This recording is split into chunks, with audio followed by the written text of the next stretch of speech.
Nous sommes à Las, à côté d'Angers, où la société Dufeu, filiale de Veolia Propreté, exploite une plateforme de 10 hectares pour le recyclage du bois et du compost. Guillaume Ferré, directeur de l'entreprise, nous explique le classement des matériaux traités sur le site. Sur cette plateforme, vous allez accueillir différents types de bois. Vous allez accueillir des bois de classe A, des bois de classe B. Les bois de classe A sont des bois qui n'ont pas subi de traitement particulier et qui vont plutôt être orientés vers du bois de chaufferie ou du bois énergie. Et après, tous les bois de classe B, qui sont plutôt des bois ayant subi des traitements, vont plutôt être orientés vers le bois panneau pour refaire des panneaux de particules. Ensuite, on reçoit aussi tout ce qui est bois sûr, bois copeaux à destination de la litière. Et une partie un petit peu nouvelle qui est tout ce qui est exploitation forestière, où on reçoit de la plaquette forestière. Et cette plaquette forestière, on l'intègre soit en paillage, soit en bois énergie. Les matériaux de recyclage sont fournis par des industriels, par des artisans ou encore par les collectivités locales, grâce au système des déchetteries alimentées à leur tour par des particuliers. Un circuit bien rodé qui permet à cette plateforme unique, par sa polyvalence, de recycler une grande variété de produits bois en un seul lieu, permettant de réaliser ainsi de grosses économies d'énergie et de transport. Mais voyons en détail les divers produits issus du recyclage, comme par exemple les copeaux de bois. Ce produit-là, une fois qu'il est mélangé et bien homogénéisé, on le livre chez les éleveurs de dindes, de poulets, de canards. Une fois qu'il a été entre guillemets souillé par les volailles, on le récupère pour la destination de la filière agricole en termes de compost.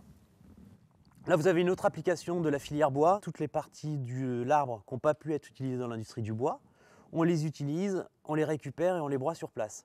Et là, on obtient un produit dit plaquette forestière.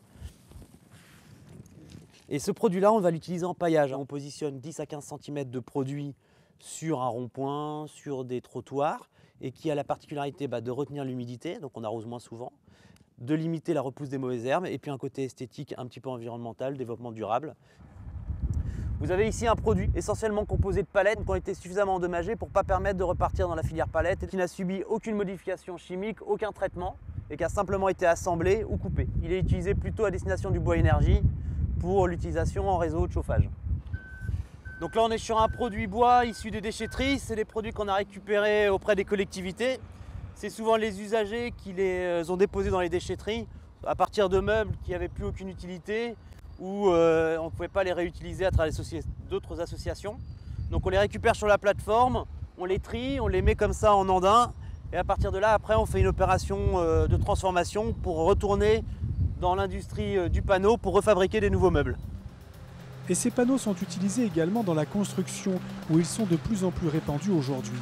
Louis de Reboul est président de la branche palette et bois de Fédérec, la fédération des entreprises de recyclage. Nos entreprises sont réparties à peu près sur l'ensemble du territoire français.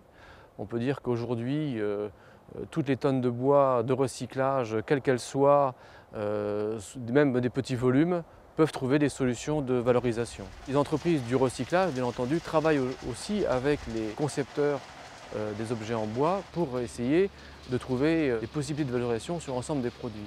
Donc c'est toute l'éco-conception des produits qui est mise en œuvre pour qu'on soit toujours en face de produits qu'on sache valoriser quand ils arrivent en fin de vie. Il y a eu énormément de progrès qui ont été faits sur l'amélioration de la qualité des adjuvants, des colles, des vernis, des peintures, pour que ces produits ne posent pas de problème quand on les traite en fin de vie.